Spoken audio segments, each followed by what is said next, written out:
दिवाळीचे पदार्थ खाऊ खाऊ पोट गच्च फुगलं असेल किंवा तब्येत थोडीफार तर बिघडलीच असेल, ते प्रत्येकालाच होतं.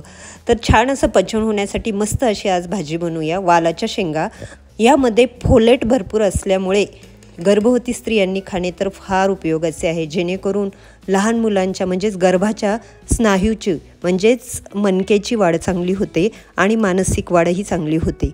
आणि सर्वात महत्त्वाचं म्हणजे यामध्ये फायबर भरपूर असल्यामुळे पचन क्षमता वाढते. त्यामुळे अशा वेळेस म्हणजे असे पदार्थ दिवाळीला खातो जेणेकरून पचनात बिघाड होतो, तेव्हा शेंगा ह्या भरपूर फायबर असल्यामुळे खाल्ल्याच पाहिजे. बद्धकोष्ठता दूर होते, साखर नियंत्रणात होते.